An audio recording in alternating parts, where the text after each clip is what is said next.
तो देश में बनाए जा रहे हैं। वो सिस्टम कभी अच्छा नहीं हो सकता है और रोजगारी देने का वादा अगर सबसे ज्यादा किसी में है तो कोऑपरेटिव और एमएसएमई में है। ये दो ही रोजगारी दे सकते हैं।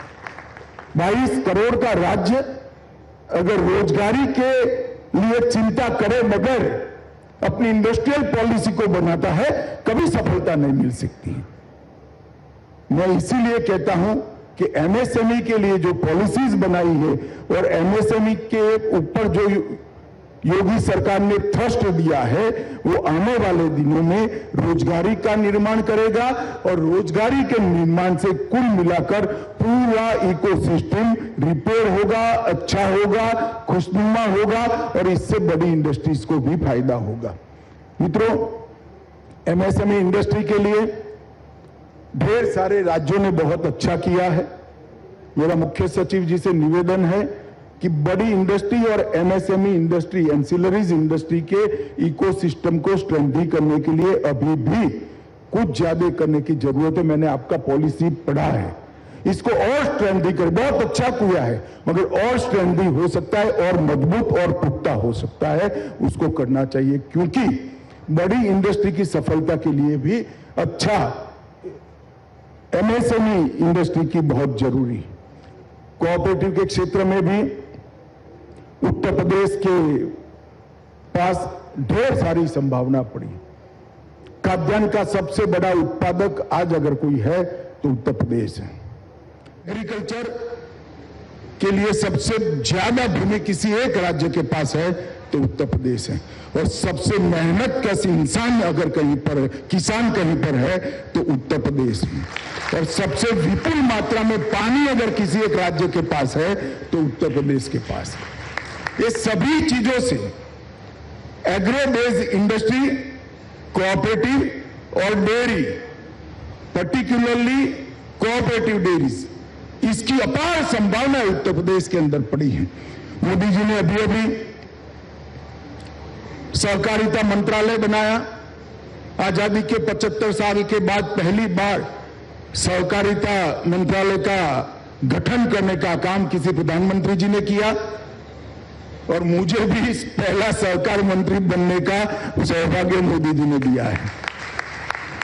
मैं बहुत समय से लगभग 32-33 साल से सहकारिता के साथ जुड़ा हुआ हूं।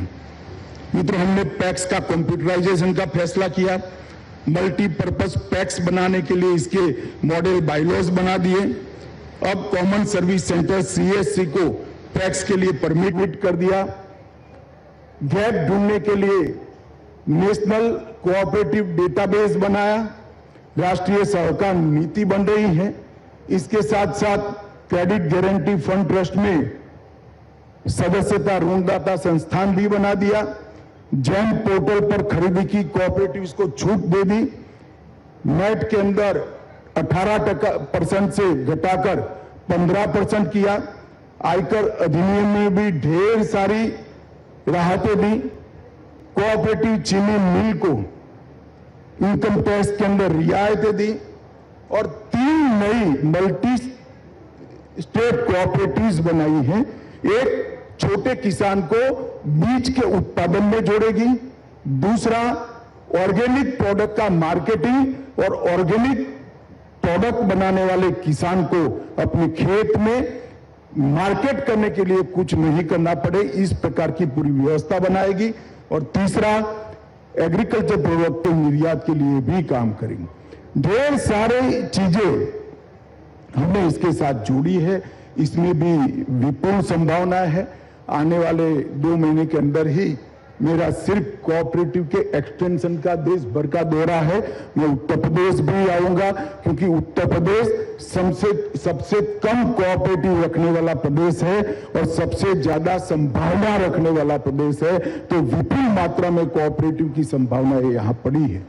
मित्रों, यहां पर जो मैंने इंफ्रास्ट्रक्चर की बातें करी, इंफ्रास्ट्रक्चर के लिए ढेर सारा काम उत्तर प्रदेश सरकार ने किया है और मैं मानता हूं कि राज्य में इतने सारे एक्सप्रेसवे किसी भी राज्य में नहीं बने होंगे। पूर्वांचल एक्सप्रेसवे हो, बुंदेलखंड एक्सप्रेसवे हो, Ballia expressway, Gorakhpur link expressway, आगामी गंगा एक्सप्रेसवे, ढेर सारे एक्सप्रेसवे बनाकर उत्तर प्रदेश के हर क्षेत्र को, इतने बड़े राज्यों को एक दूसरे के साथ जोड़ने का काम किया है। सबसे ज्यादा इंटरनेशनल एयरपोर्ट अगर आज कहीं पर है तो उत्तर प्रदेश के अंदर है, और वन डिस्ट्रिक्ट वन प्रोडक्ट के लिए बहुत अच्छी मार्केटिंग की व्यवस्था भी हुई है। नोएडा अंतर्राष्ट्रीय हवाई अड्डा बनने के बाद सबसे ज्यादा आवाजाही की कैपेसिटी एयरपोर्ट की किसी एक राज्य की होगी तो वो भी उत्तर प्रदेश की हो जाएगी। ढेर सारा इंफ्रास्ट्रक्चर का काम किया है। बुंदेलखंड के अंदर पानी की किल्लत थी, केन बेतवा आगे बढ़ गई, बुंदेलखंड में भी अब कभी अकाल सहन न करना पड़े, इस प्रकार की हमने नीति करी है। और पीएम गति शक्ति नेशनल मास्टर प्लान के तहत जलमार्ग से लेकर सारे प्रकार की गति को कोऑर्डिनेट करने का काम भी उत्तर प्रदेश सरकार बहुत अच्छा कर रही है। सबसे पहला जलमार्ग उत्तर प्रदेश से ही शुरू हुआ है, और यहां से वाराणसी और इलाहाबाद से लेकर हावड़ा तक पूरा जलमार्ग बनने से आपकी ट्रांसपोर्टेशन की कॉस्ट 1/3 से भी कम होने वाली है। बहुत बड़ा पोटेंशियल खड़ा करता है उद्योगों के लिए। उत्तर प्रदेश के अंदर जिस प्रकार का संकट था, इंडस्ट्रियल इन्वेस्टमेंट के आने के लिए पहले मैंने कहा 5 संकटों को योगी जी की सरकार ने समाप्त कर दिया है। और एक जमाना था जब इन्वेस्टमेंट समिट दिल्ली जाकर करनी पड़ती थी।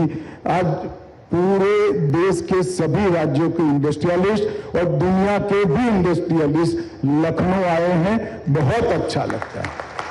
तो वातावरण जो सुधार हुआ है, इस वातावरण से उत्तर प्रदेश को तो निश्चित रूप से फायदा होगा। उत्तर प्रदेश के युवाओं के लिए विपुल मात्रा में रोजगारी की संभावनाएं बढ़ेगी। उत्तर प्रदेश के युवा उद्योजकों के लिए बहुत बड़ा प्लेटफॉर्म, एक वैश्विक प्लेटफॉर्म बनेगा।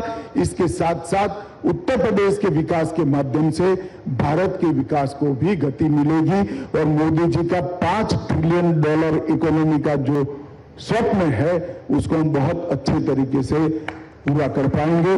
मैं आज यहाँ इस मंच से योगी जी को और उनकी पूरी टीम को, सारे मंत्रिमंडल को और उत्तर प्रदेश की जनता को बहुत बहुत शुभकामनाएं और साधुवाद देता हूं। आपका ये साहस सफल हो, उत्तर प्रदेश के अंदर इन्वेस्टमेंट आए, इंडस्ट्री बढ़े और Uttar Pradesh. So that was Union Home Minister Amit Shah at the UP Investors Summit addressing the investors who've gathered there with a multi-billion investment in the state of Uttar Pradesh.